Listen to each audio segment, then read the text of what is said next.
गोविंद गोपाला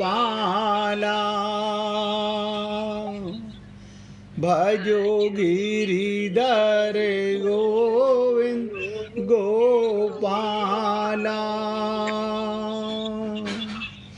भजो मुरली मनोहर नंद लाला भजो मुरली मनोहर नंद लाला भजो गिरिधर गोविंद गोपाला भजो गिरिधर गोविंद गोपाला भजो मुरली मनोहर नंद लाला भजो मुरली मनोहर नंद लाला भजो गिरिधर गोविंद गोपाला भजो गिरिधर गोविंद गोपाला भजो मुरली मनोहर नंद लाला भजो मुरली मनोहर नंद लाला भजो गिरिधर गोविंद गोपाला भजो गिरिधर गोविंद गोपाला बोलिए वृंदावन बिहारी लाल की जय जय श्री राधे जय जय श्री राधे। सभी भक्तों से निवेदन, बहुत एकाग्रचित होकर सत्संग के एक एक शब्द को हृदयंगम करें। गीता के दूसरे अध्याय के 30वें श्लोक पर 3 दिन तक चर्चा चली। ऐसी क्या विशेषता थी इस श्लोक में जो भगवान ने अर्जुन के माध्यम से आप और हम सब लोगों को समझाने का प्रयत्न किया। आप और हम लोग कितना समझ सके, कितना नहीं समझ सके हैं। बहुत ध्यान से सुनिएगा। महाभारत के युद्ध के क्षेत्र में अर्जुन के मन में कुटुंबियों के मरने का शोक था। क्या ऐसा कहीं आप और हम लोगों को भी दुख तो नहीं होता है? अगर होता है तो ये श्लोक हमारे लिए बहुत जरूरी था समझना। और गुरुजनों को मारने का पाप का भय था। आप हम लोगों को भी ऐसा लगता है हमसे कहीं ये पाप ना हो जाए, वो भय मन के अंदर बसा रहता है। अर्थात यहाँ कुटुंबियों का वियोग हो जाएगा और उनके अभाव में दुख पाना पड़ेगा। इसमें केवल अर्जुन की ही कारण नहीं कहा जा सकता। अर्जुन को तो केवल माध्यम बनाया गया। आप और हम सब लोग दोषी हैं। हर व्यक्ति को ऐसा लगता है कि कुटुंबी, इनसे तो मेरी ये काम पूरा होता था, ये चले गए, तो इनके वियोग से उनके अभाव में दुख पाना पड़ेगा। हमें बाद में भोगने वाला दुख ज़्यादा सताता है। ये दुख था, पर परलोक में पाप के कारण नरक आदि दुख भोगना पड़ेगा, ये भय था कि गुरु की हत्या की तो नरक लोकों में जाना पड़ेगा। अतः भगवान ने अर्जुन का दुख दूर करने के लिए 11वें अध्याय से 11वें श्लोक से लेकर 30वें श्लोक तक शरीर और शरीरी का प्रकरण बताया। अब एक चीज रह गई, वो क्या कि मन में भय लगा रहता है, कहीं ये मुझसे पाप तो नहीं होगा, कहीं गुरु हत्या का पाप होने से मैं कितने जन्मों तक नरकों में भटकूंगा। अब भगवान अर्जुन के माध्यम से आप हम लोगों को इस भय से दूर करने के लिए, अर्जुन को तो क्षत्रिय धर्म का कारण बता के करेंगे, लेकिन आप और हम सब अपना अपना धर्म स्वयं अंदाजा लगा लें कि भय किस बात का है। तो 31वें श्लोक में भगवान श्री कृष्ण कहना चाहते हैं, हे अर्जुन, तुम्हें अपने क्षत्रिय धर्म को देखकर भी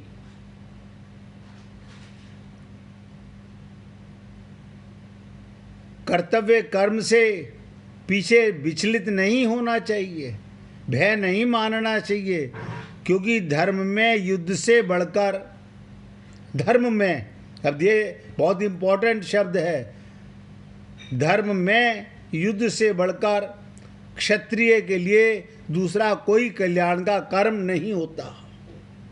यानी जिसको जो काम दिया गया भगवान ने, वो आपका धर्म है।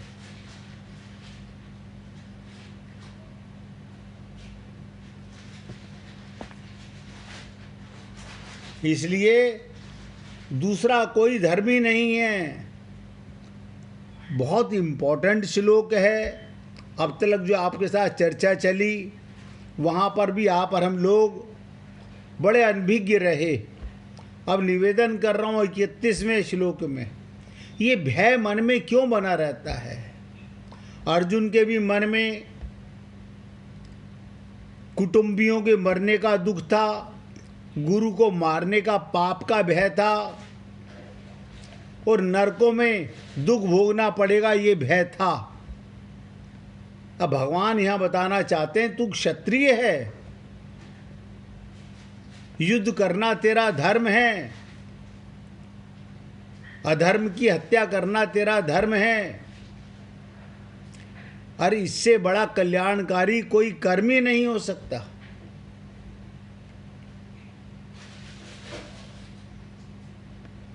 पहले के 2 श्लोकों में युद्ध से होने वाले लाभ का वर्णन करते हैं, ध्यान से सुनिएगा।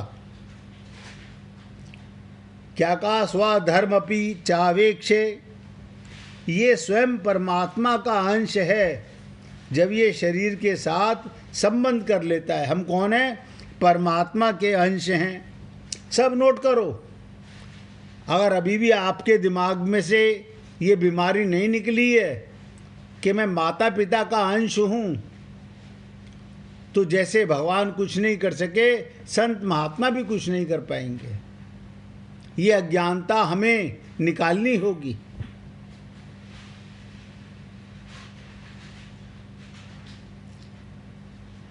कहते हैं आत्मा का धर्म ये शरीर के साथ संबंध कर लेता है।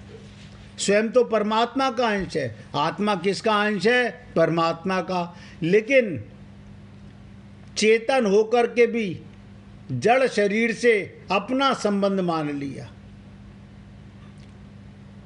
अब बताइए, ये अज्ञानता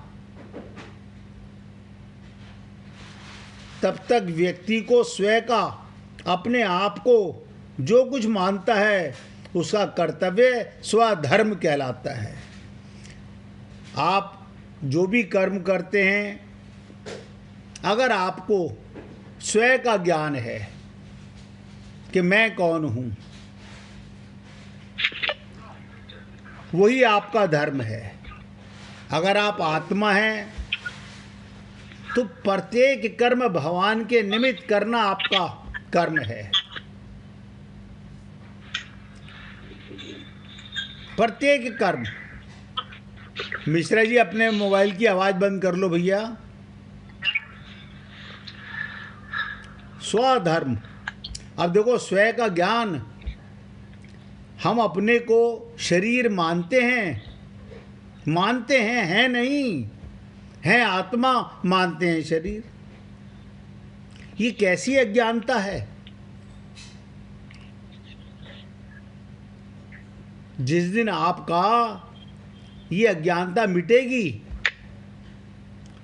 मिश्रा जी मोबाइल की आवाज बंद कर लो भैया।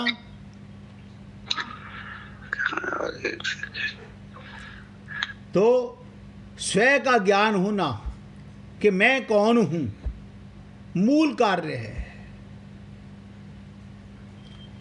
आप बताइए, भगवान के ग्रंथों के माध्यम से हमें नहीं पता चल रहा, हम फिर अपने को शरीर मानते रहते हैं।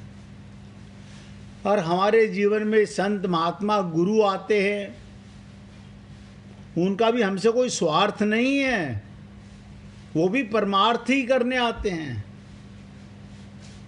हमारी अज्ञानता को मिटाने के लिए आते हैं और केवल आपको आपका परिचय कराना चाहते हैं। और कैसा परिचय कराना चाहते हैं? जिसमें कोई संशय ना रहे, शंका ना रहे। हम लोग क्योंकि पूर्ण श्रद्धा और पूर्ण विश्वास में कमी रखते हैं। खाली ये कह देना कि हम अपने गुरु की बात मानते हैं, ये कहने से बात नहीं बनती। शरणागति का मतलब होता है, जो जाकी शरण गयो वापे वाकी लाज। मीरा ने रविदास को अपना गुरु बनाया, उसके मन में कोई शंका नहीं रही। गुरु ने सिखा दिया, मेरे तो गिरधर गोपाल दूसरों ना कोई। संकल्प कर लिया, आत्मज्ञान हो गया, इसी देह में भगवत प्राप्ति हो गई। आप और हम लोग अभी बहुत कुछ भटकाव में फंसे हुए हैं, बहुत कुछ भटकाव में फंसे हुए हैं। थोड़े बहुत भटकाव में नहीं, हम लोग अभी भी बैलेंस करने में लगे हुए हैं। अरे शरीर में रह के संसार की सेवा करनी है और अपने को आत्मा मानना है। अब तक माना कि मैं एक अज्ञानता में, मूर्खता में जीता रहा, कोई बात नहीं। हमें किसी से सर्टिफिकेट थोड़ी लेना है कि आप कब जागे। ये हमारे को सुबह 4 बजे जाग करके ही ब्रह्म मुहूर्त में बताना है कि हमें भगवान मिल गए। अब आप सोच के देखिए, जितने लोग सुबह 3 बजे उठ जाते हैं, 4 बजे उठ जाते हैं, क्या उनको भगवत प्राप्ति हो चुकी है? आत्म जागृति, ये शरीर का जागना, चाहे किसी टाइम भी जागो, इससे इसका कोई मतलब नहीं है। जब जागो तो आत्मा से जागो, ये जागृति है।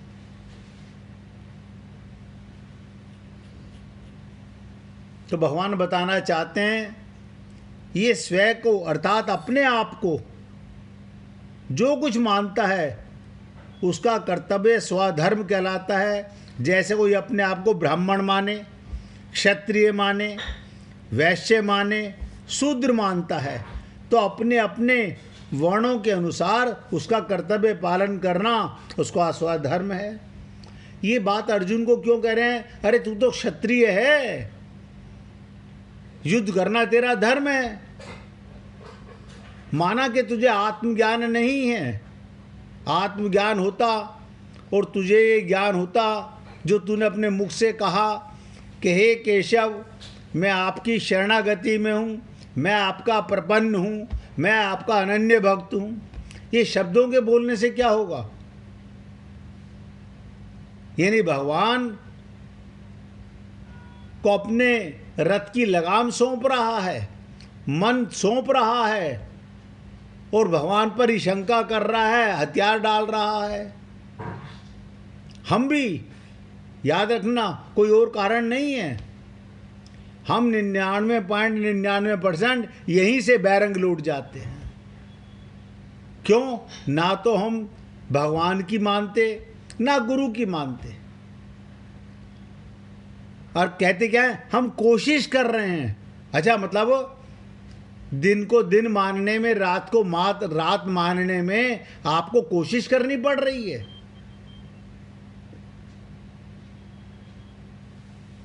यानी आप परमात्मा के अंश हो, इसे मानने में भी प्रयत्न करना पड़ रहा है।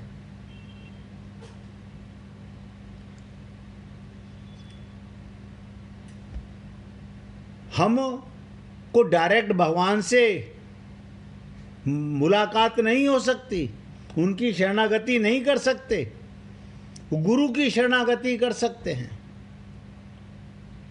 लेकिन वहां पर भी हम अपनी बुद्धि लगाते हैं। शास्त्रों में, वेदों में, पुराणों में गुरु को 3 भागों में बताया गया कि गुरु बड़ा है, भगवान छोटा है। ये भी कहा गया, ये भी कहा गया भगवान बड़े हैं, गुरु छोटे हैं। और ये भी कहा गया कि दोनों बराबर हैं। अब आप बताइए किसकी किस बात को मानेंगे? श्रीमद् भागवत महापुराण में भगवान श्री कृष्ण से उद्धव पूछ रहा है कि आप में और गुरु में कौन बड़ा है? तो भगवान श्री कृष्ण कहते हैं, आचार्य माम भजानियात, गुरु को मेरा स्वरूप जानो, उसे देह मत मानो। लेकिन हम ऐसा मानते हैं। हमारी बुद्धि, हमारी आंखें, क्योंकि माइक बुद्धि क्या मानेगी? माइक बुद्धि क्या मानेगी? क्योंकि हमने जो कुछ संसार में जाना है, समझा है, वो माइक बुद्धि से समझा है। उसी से हम भगवान को पकड़ना चाहते हैं, उसी से गुरु को जानना चाहते हैं, उसी से सत्संग सुनना चाहते हैं। तो भगवान बता रहे हैं, अरे अर्जुन, तू क्षत्रिय है तो तेरा धर्म युद्ध करना है, यही स्वधर्म है। कोई अपने को शिक्षक या नौकर मानता है तो शिक्षक या नौकर के कर्तव्यों का पालन करता है, ये उसका धर्म है। कोई अपने को किसी का पिता या किसी का पुत्र मानता है तो पुत्र या पिता के प्रति किए जाने कर्तव्य पालन करना स्वधर्म है, उस रिश्ते का स्वधर्म है, उसका कार्य करना। लेकिन जिस व्यक्ति को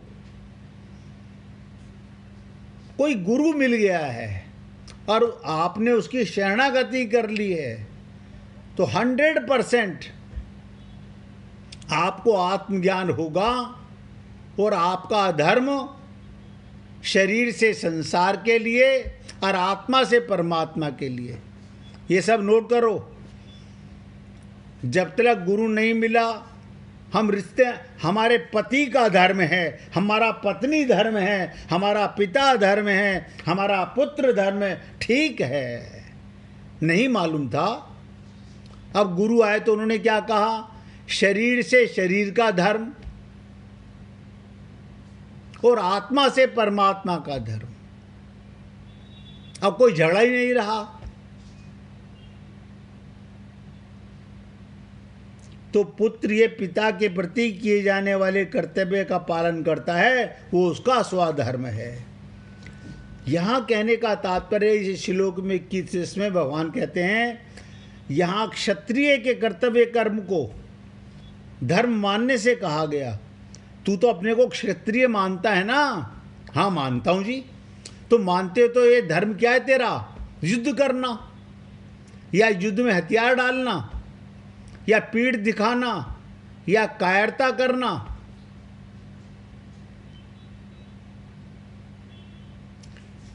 इसलिए भगवान कहते हैं अगर स्वधर्म को लेकर देखा जाए तो क्षत्रिय धर्म के अनुसार तुम्हारे लिए युद्ध करना ही कर्तव्य है। युद्ध करना ही तेरा कर्तव्य है।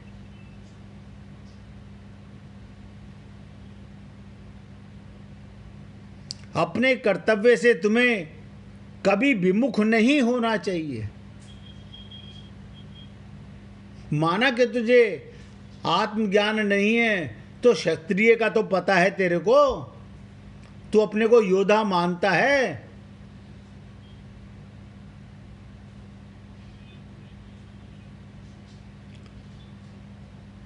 भगवान बताना चाहते हैं धर्म में युद्ध से बढ़कर क्षत्रिय के लिए दूसरा कोई कल्याणकारक कर्म नहीं होता।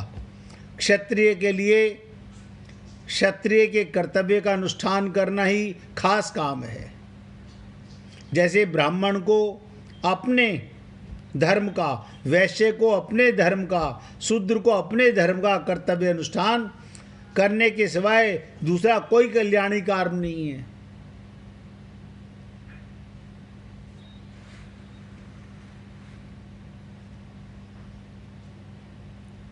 अर्जुन ने भगवान से दूसरे अध्याय के 7वें श्लोक में प्रार्थना की थी, आप मेरे लिए निश्चित, क्या कह रहे हैं, आपको, मैं आपके शरण में हूं, आप मेरे लिए निश्चित श्रेय की बात कहिए कि मेरे लिए क्या उचित है। आप बताइए, हम भी गुरुओं के पास जाते हैं, हम कहते हैं आप मेरे लिए श्रेय की बात कहिए। उसके उत्तर में भगवान कहते हैं श्रेय कल्याण तो अपने धर्म का पालन करने से ही होगा। किसी भी दृष्टि से अपने धर्म का त्याग कल्याणकारक नहीं होता। अतः तुम्हें अपने युद्ध रूपी धर्म से विमुख नहीं होना चाहिए। मनुष्य शरीर में कौन लाए? भगवान। शरीर का धर्म शरीर से निभाओ, आत्मा का धर्म आत्मा से निभाओ। कोई झगड़ा ही नहीं है। हम क्या कर रहे हैं? हमारी सबसे बड़ी अज्ञानता क्या है? हम आत्मा से परिवार का धर्म निभा रहे हैं और शरीर से भगवान का धर्म निभा रहे हैं। आत्मा का मन, अभी आत्मा तो ज्ञान नहीं है ना, तो मन वही है। अभी आगे चल के चर्चा आएगी।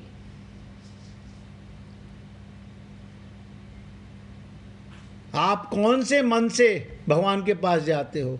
ये माइक मन, माया का मन जो संसार के लिए मिला है।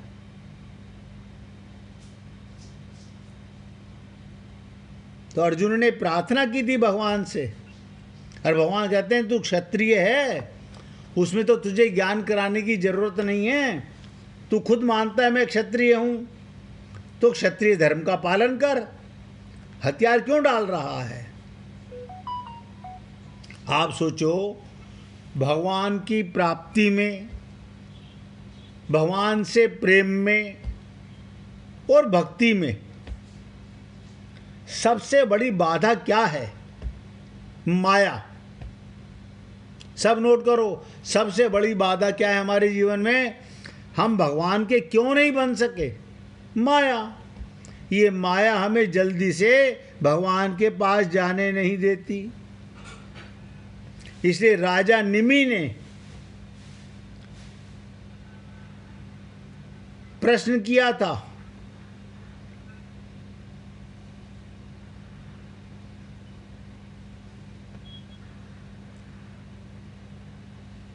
वो कहते हैं भक्ति के मार्ग से माया बड़े बड़े मायावियों को भी मोहित कर देती है।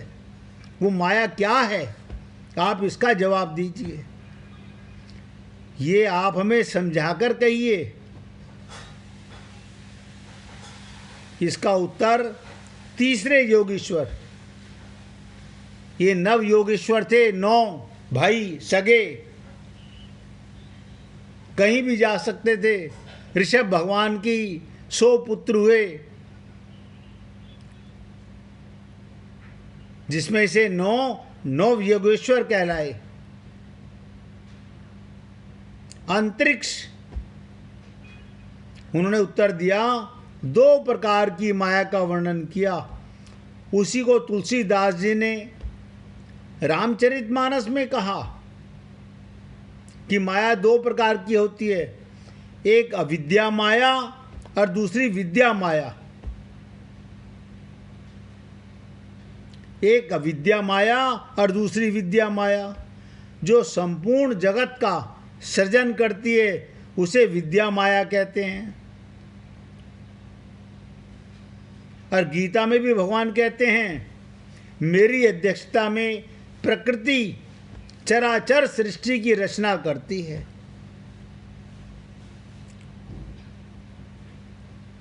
मेरी अध्यक्षता में, मेरी शरण में आकर के ये जो पंच महाभूत की सृष्टि, स्थिति तथा लय करने वाली माया है, वो हमारी समस्याओं का कारण नहीं है।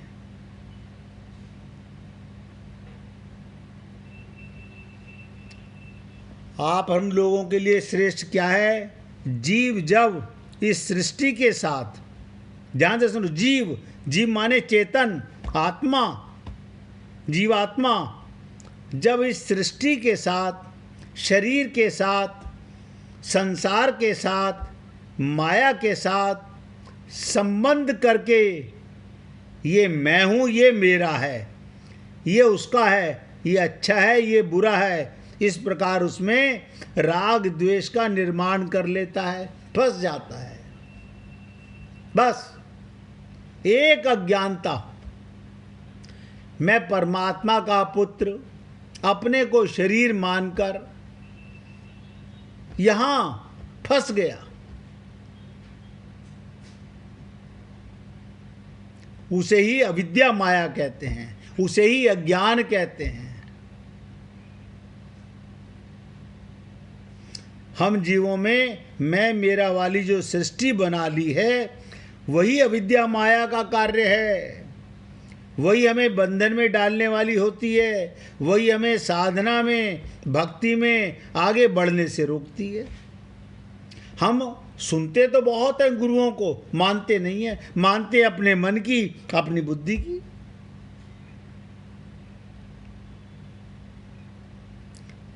हमारी अज्ञान अविद्या ही हमें रोक रही है।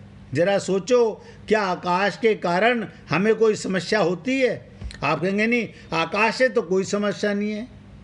कितना सुंदर विशाल आकाश, उसमें सूर्य है, चंद्रमा है, अनेकानेक तारे हैं, नक्षत्र हैं, वो सब चमकते रहते हैं। फिर वे जो नदियां हैं, पहाड़ हैं, वन हैं, वृक्ष हैं, पशु है, क्या इनके कारण कोई समस्या होती है? कोई दुख होता है? नहीं, इनसे भी नहीं होता।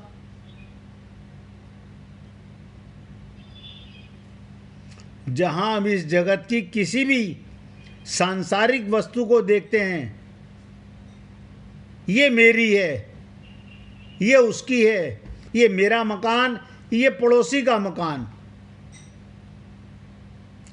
जहां मन में ये भाव उठने लगते हैं, चंद्रमा को देखकर कोई नहीं कहता ये मेरा चंद्रमा, ये पड़ोसी का चंद्रमा, ये मेरे पापा का चंद्रमा, ये हिंदुओं का मुसलमान, ये सिखों का मुसलमान, ये मुस्लिमों का सूर्य है, कोई नहीं कहता। वहां कोई युद्ध नहीं है। हिमालय को देखकर कोई नहीं कहता है मेरा पर्वत है। इस प्रकार के भाव मन में नहीं आते। उसे तो देखकर मन में बड़ा आनंद आता है। बर्फीले पर्वत, आजकल खूब बर्फ पड़ रही है, देखने में बड़े अच्छे लगते हैं, लेकिन एक अज्ञानता से, एक मूर्खता से, एक अविद्या से हम आज तलक भटक रहे हैं। इसलिए पुण्य आत्माओं, भगवान श्री कृष्ण गीता में कहते हैं, देवी ही सा गुणमयी मम माया दुरत्या। ये माया आप किसी हवन पूजन से, यज्ञ से दूर नहीं कर सकते। ये भगवान की माया है, भगवान की कृपा से जा सकती है। अब भगवान की कृपा कब होती है?